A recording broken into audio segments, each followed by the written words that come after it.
জামাত দেশপ্রেমিক কিনা এটা তো এদেশের জনগণ জানে। হ্যাঁ, জামাতের একটা কোয়ালিটি আছে, সেটা হইলো জামাত এত ডিসিপ্লিন যে তারা কমিউনিস্টের চাইতেও বেশি শৃঙ্খলা মানে চলে। এক, আমি বাইতুল মুকাররমে বহু আগে জামাতের এক সমাবেশে আমার জানাশোনা একজনকে পাইলাম। ও রোকন ফোকন না, ওদের কি আছে না, তখন ছাত্র শিবির, আগে ছাত্র সংঘ, সেখানে ওরে দেখলাম বাইতুল মুকাররমে পূর্ব পাশে লাঠি হাতে গেটে দাঁড়ানো। আমি বললাম যে কিরে বাবা, তুমি 5 ওয়াক্ত নামাজ পড়ো, এখন বাইতুল মুকাররমে জামাত হয়েছে, তুমি যাবে না নামাজ ফিলা? বলে যে আমার ডিউটি এখানে, আমাকে আরেকজন এসে রিলিফ দেবে, তোর ফরজ যায় আমি নামাজ পড়ি। তো জামাত বলে যে জামাত সবসময় ফরজ না। আমি এটা কি বললাম? বলে যে মক্কা শরীফে যখন জামাত হয় তখন যারা নিরাপত্তার দায়িত্বে থাকে, এদের পুলিশ টুলিশ, এরা কি নামাজ পড়ে নাকি? জামাত কি সবসময় ফরজ? ওই নিরাপত্তা রাখি অন্যকে নামাজ পড়তে দেওয়া, সেটাও একটা ফরজ। জামাতের এই কঠোর ডিসিপ্লিন। আরেকটা জিনিস আমি দেখলাম, জামাতে যে আওয়ামী লীগের একবার খালেদা জিয়ার সমাবেশে আসার জন্য সব বন্দি করলো না, জামাতের লোকজন কেউ যদি জেলে যায়, আওয়ামী লীগ আলী বাজাদ এদের লোক গেলেও তারা এত খোঁজ না। জামাত কিন্তু এটা করে। বরং আমি এক জামাত কর্মী জেলে ছিল তখন 2.5 মাস 3 মাস, তার মাকে জিজ্ঞেস করলাম, তোমার উপার্জন কম, ছেলে জেলে পড়ে আছে, চলতেছ কীভাবে? একটা চমৎকার জবাব দিছে। বলে যে আমার ছেলেটা আরও 6 মাস জেলে থাকুক, 1 বছর থাকুক, আমি খুশি থাকবো।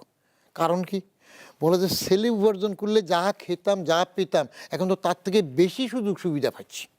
সব কিছু তারা তার জন্য পাঠাইতো। তো এখন এই জামাত তো এখন সুবিধা পাওয়ার জন্য যারা বলছে যে 71-এ আমরা ভুল করিনি, এটা বলছে না 71-এ আমরা ভুল করিনি, জামাতের নেতৃত্বের মধ্যে সততা আছে। কারণ আমি নিজে তো খালেদা জিয়ার আমলে জামাতের 2 মন্ত্রীর পতাকা উড়ানো দেখছি, তাদের সাথে কাজ করেছি ক্যাবিনেট মিটিংয়ে, নিজে আমি এবং মুজাহিদ। এরা বাইরে কোনো মিটিং করতে গেলে অফিসিয়াল মিটিং যেটা করত, ঠিক অফিসের পয়সায় অফিসের মিটিংটাই করত। পরে তাদের কর্মীদের সাথে মিটিং করার সময় তারা অফিসের পয়সা খরচ করতো না, এটা পার্টির পয়সা খরচ করতো। কিন্তু আমাদের অন্য দলগুলো তো কর্মীর মিটিং করলেও, এটা করলেও সরকারি পয়সার থেকে সবটা করে। এইগুলো তাদের কিছু গুণাবলী আছে, কিন্তু তাই বলে তারা দেশপ্রেমিক এবং সেটার সাথে ট্যাগ করে দিবে সেনাবাহিনীর সাথে। তো সেনাবাহিনী দেশপ্রেমিক তো, মার্শাল ল দিয়ে আসে তো দেশপ্রেমের জন্য আসে। বঙ্গবন্ধু হত্যা করে তো কতিপয় বিপদগামী বলুক, যাই হোক, সে সেনাবাহিনীর তো। জিয়াউর রহমানকে হত্যা করছে প্রেসিডেন্ট, সেও তো সেনাবাহিনী। আরেকজনকে হত্যা করছে সাত্তার, কয় যে সাত্তার তো মরে না, আরে সাত্তার নিঃসন্তান, একা নিরীহ মানুষ, তারে সরাই দিলে সেটাও তো সে সেনাবাহিনী। তো তারা যদি এইসব কিছু সব মিলাইয়া দেশপ্রেমিক হয়, আবার দেশপ্রেমিক হইয়া পরে এসে পার্টি করে, দেশপ্রেমের জন্য তো আসলে মার্শাল ল দিয়ে, মার্শাল ল ছেড়ে কিন্তু যাবে না, নিজে আবার পার্টি করছে বাজাদ, এর সাথে এসে পার্টি করছে জাতীয় পার্টি। হ্যাঁ, আবার এরা পরের অস্তিত্বের জন্য জামাতের সাথে আবার একজোট হয়। গোলাম আজমের দোয়ার জন্য প্রেসিডেন্ট নির্বাচনে 2 পক্ষই তো গেল। আওয়ামী লীগ তাদের প্রেসিডেন্টের জন্য গোলাম আজমের কাছে দোয়ার জন্য গেল, কেউ হয়তো তাকে পা ধরে কদম বুসিও করলো। আবার বাজার তো তাদের আছেই, ওদের সাথে জয়েন্টে সবসময় থাকে।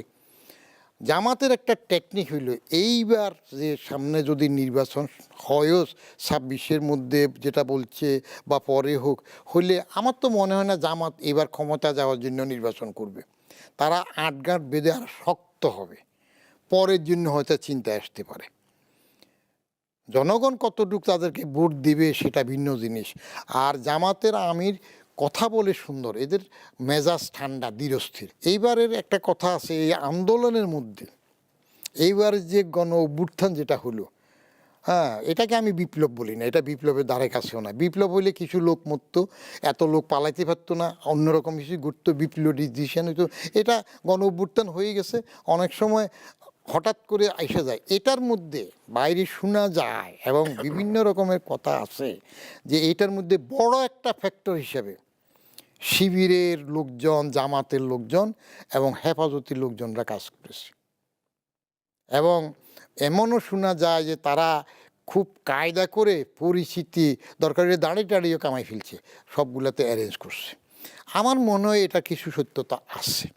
যদি না থাকে তাহলে ওয়াকারুজ্জামান সাহেব টেলিভিশনে কথা বলার সময় প্রথমেই তিনি জামাতের আমিরের সাথে কথা হয়েছে শফিক সাহেবের নাম নিলেন, হেফাজতের মামুনুল হকের নাম নিলেন। হ্যাঁ, কেন? নিশ্চয়ই কিছু আছে। আমরা তো দুই সরকার বারবার দেখলাম, আলীবাজাদের সরকার বারবার দেখলাম। তো এখন যদি জামাত মনে করে এত দেশপ্রেমিক, এবং দেশপ্রেমিক তো দেশপ্রেমিক কোথায় যায় তুলনা করলো, একেবারে সশস্ত্র বাহিনীর মতো দেশপ্রেমিক। সশস্ত্র বাহিনী যদি এটা মেনে নিয়ে যে জামাত তাদের মতো দেশপ্রেমিক, করার কিছু নাই। দেশপ্রেমিক তো কেউ কম হয় না। শেখ হাসিনা তো সবসময় বলতো তার চাইতে দেশপ্রেমিক আর কেউ নাই, আমার হারাবার কিছু নাই। হারাবার কিছু না থাকলে দূরের চেয়ে কেন, আমি জীবন দিয়ে ভয় পাই না, তো ভয় পাই না পাইলে পালালেন কেন? বারবার সতর্ক করা হইলো এত আমিত্ব এত অহংকার ভালো না। ওই এরে সুবাই দিতেছে পদ্মাতে, এরে মারিয়ে ফেলবে, এরে এটা বলবে ওটা বলবে, এইগুলো আল্লাহর বিচার একটা না একটা ভাবে হবে।